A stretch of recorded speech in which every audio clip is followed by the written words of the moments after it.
चलिए साथियों, आज हम बात कर रहे हैं चैप्टर 3.2 की। ठीक है, क्लास 10 मैथमेटिक्स की बात हो रही है, एनसीईआरटी की। और आज हम देख रहे हैं चैप्टर 3.2। ठीक है, तो इसको समझेंगे।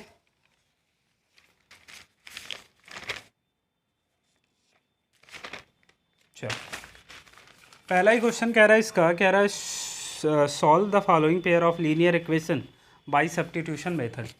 देखो, दो मेथड होते हैं, कोई भी लीनियर इक्वेशन है उसको सॉल्व करने के दो मेथड होते हैं। पहला होता है एलिमिनेशन, सॉरी ये कौन सा है, सब्स्टिट्यूशन है। पहला साथियों सब्स्टिट्यूशन है, सब्स्टिट्यूशन मेथड। और दूसरा साथियों होता है एलिमिनेशन मेथड।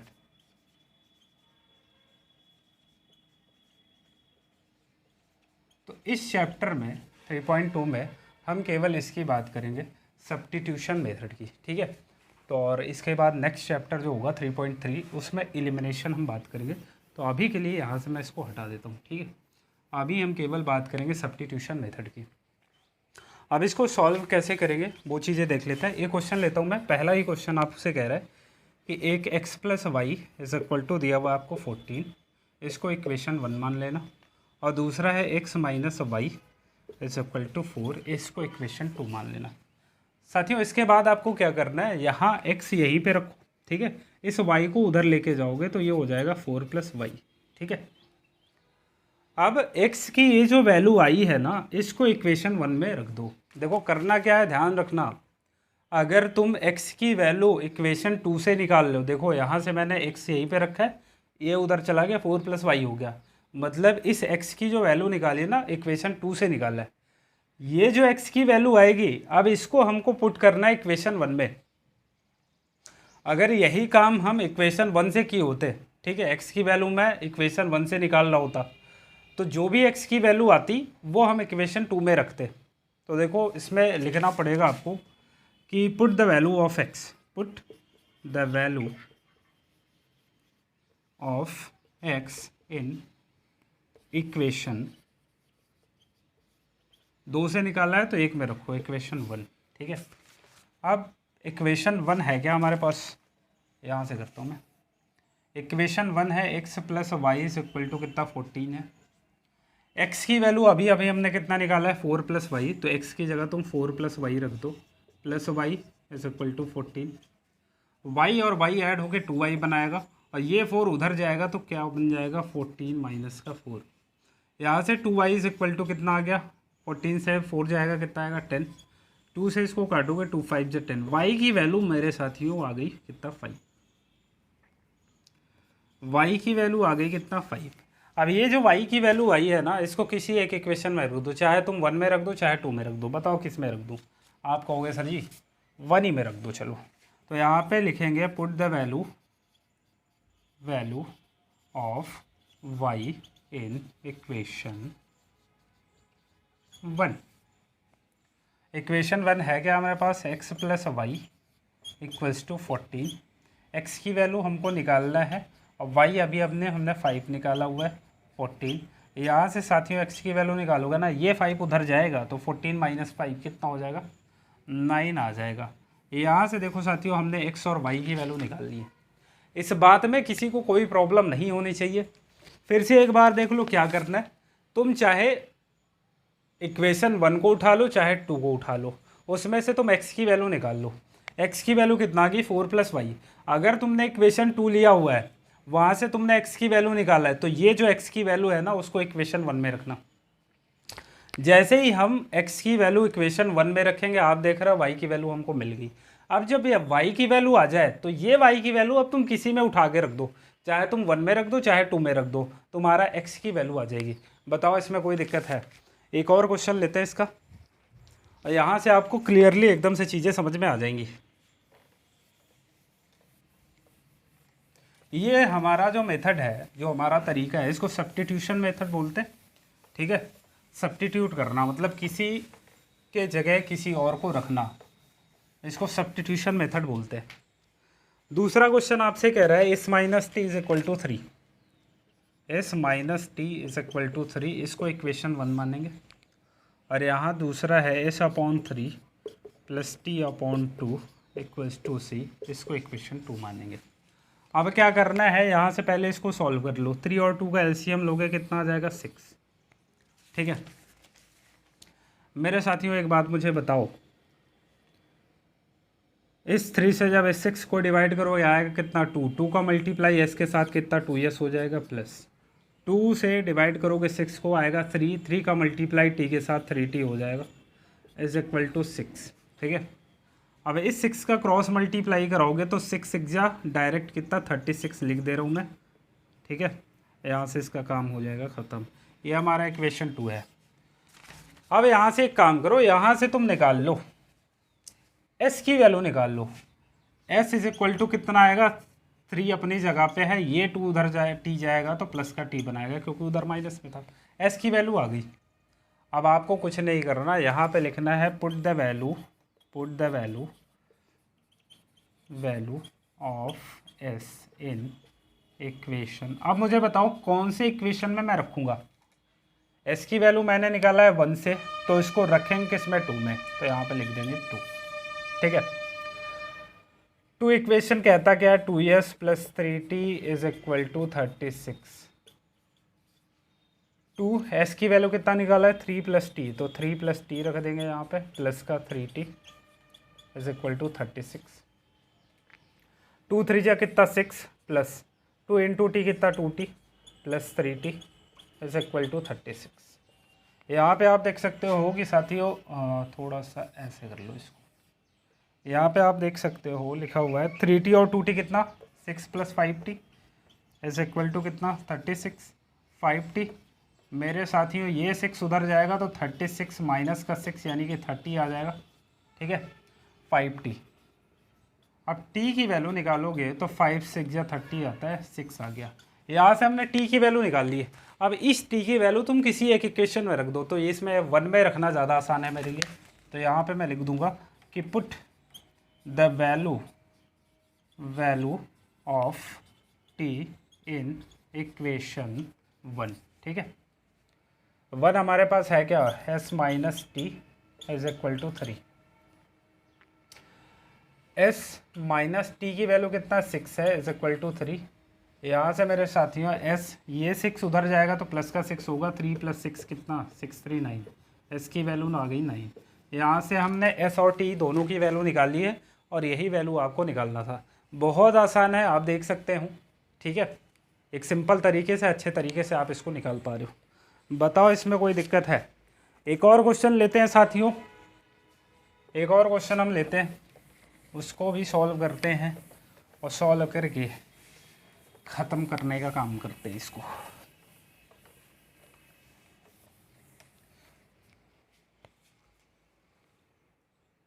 चलो अगला क्वेश्चन आपसे कह रहा है, देखो ये 3rd नंबर तो तुमको ही करना है, 3रा नंबर साथियों तुमको करना है, हम चौथा करा रहे हैं क्योंकि 3रा एकदम आसान है, तो ये तुम कर लेना। चौथा क्वेश्चन कह रहा है 0.2x plus 0.3y equals to 1.3। ठीक है तो इसको थोड़ा सा सॉल्व कर लेते हैं। बताओ यहाँ से पॉइंट हटाओगे तो 2x अपॉन 10 आएगा, यहाँ से पॉइंट हटाओगे तो 3y अपॉन 10 आएगा, और यहाँ से अगर तुम पॉइंट हटाओगे 13 अपॉन 10 आएगा। इस बात में किसी को कोई प्रॉब्लम नहीं होनी चाहिए साथियों। यहाँ पे बन जाएगा 2x plus 3y upon 10 is equal to कितना 13 अपॉन 10, 10 से 10 कैंसिल हो जाएगा, तो फाइनली ये बनेगा 2x plus 3y is equal to 13। इस बात में किसी को कोई प्रॉब्लम नहीं होनी चाहिए, ये हमारा इक्वेशन 1 बनेगा। ठीक है सिमिलरली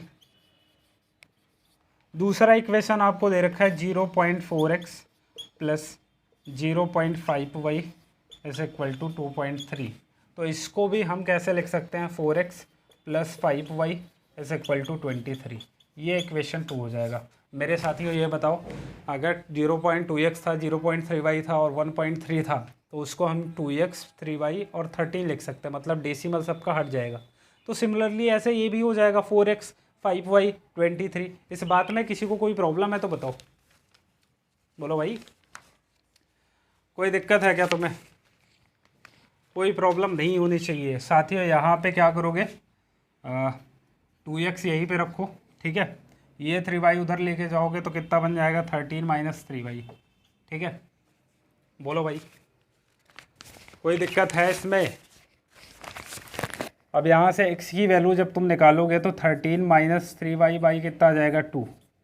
अब इस x की वैल्यू को तुम इक्वेशन 2 में रखोगे क्योंकि 1 से तुमने x की वैल्यू निकाला है। Put the value of x in equation 1। ठीक है, इक्वेशन सॉरी टू में रखना है। अब 2 है क्या 4x plus 5y, 4x plus 5y is equal to 23। 4 into X की वैल्यू कितना है 13 minus 3y upon 2 plus 5y is equal to 23। 13 4 यहाँ से 2 2 4 काट दो, 13 2 कितना होगा 26 minus 3 2 6y plus 5y is equal to 23।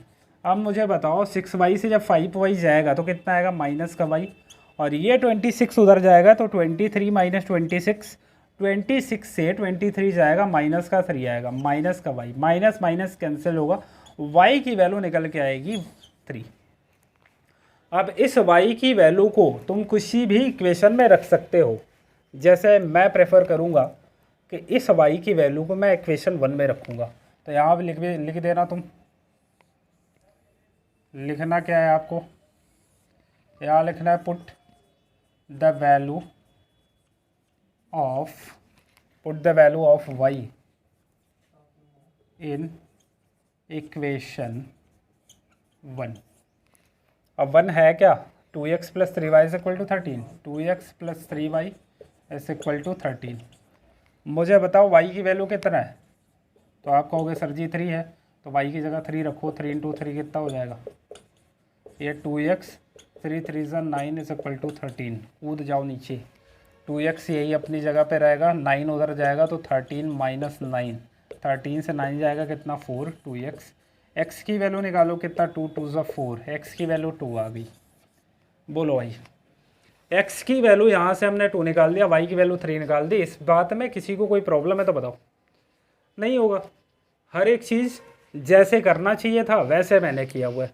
ठीक है, तो एक और क्वेश्चन लेते हैं साथियों, एक और बेहतरीन सा क्वेश्चन लेते हैं।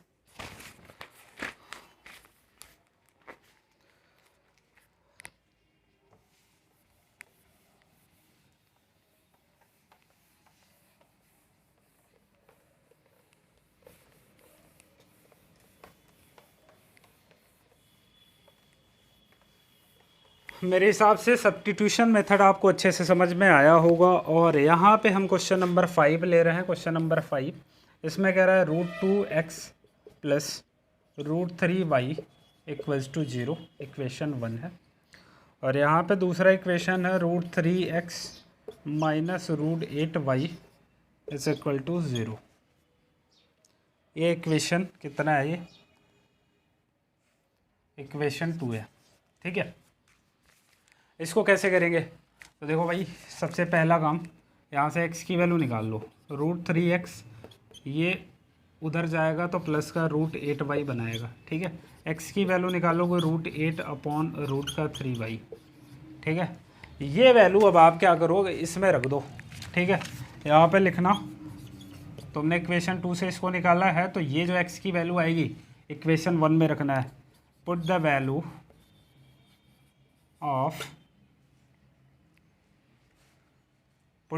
Of x in equation 1। ठीक है, 1 है क्या √2x plus √3y is equal to 0। √2 into X की वैल्यू कितना है √8 अपॉन √3y प्लस का √3y इक्वल्स टू 0। यहाँ पे ले लो इसको। अब √2 और √8 का जब मल्टीप्लाई कराओगे तो 8 2 16 हो जाएगा, 16 upon √3y plus √3y equals to 0। अब 16 से अगर तुम स्क्वायर रूट निकालोगे तो कितना आएगा 4y upon √3 plus √3y upon 1 ले लो इज इक्वल टू 0। √3 आ जाएगा। √3 और 1 का एलसीएम लोगे मेरे साथी हो तो √3 ही आएगा। और ये 4y आएगा प्लस का 1 से √3 को डिवाइड करोगे 3 आएगा, √3 आएगा। √3 का √3 में मल्टीप्लाई कराओगे तो 3 आएगा इज इक्वल टू 6। सॉरी 6 नहीं है, 0 है ये। अब मुझे बताओ 4y प्लस 3y, ये √3 उधर मल्टीप्लाई होगा 0 के साथ तो 0 बना लेगा। 4 3 7y is equal to 0। y की वैल्यू निकालोगे आएगा 0.7, तो y की वैल्यू फाइनली आ जाएगी 0।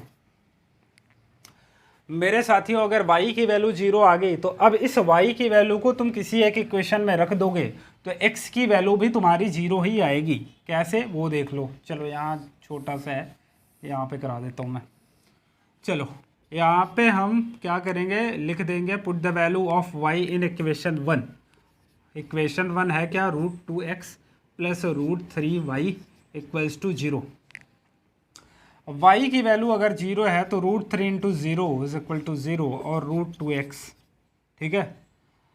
√2x ये 0 हो जाएगा और 0 ये आएगा तो x की वैल्यू फाइनली 0 आएगी, ये ध्यान रखना, ठीक है।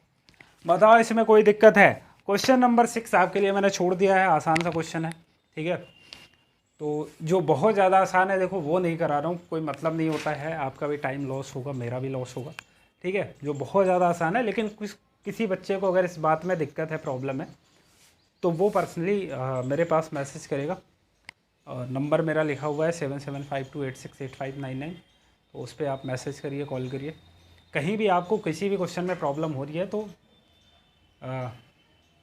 रात 10 बजे के बाद फ्री नहीं हूँ मैं, उसके पहले पूरा दिन मैं फ्री हूँ, तो आप कभी भी मेरे पास कॉल या मैसेज कर सकते हो, ठीक है।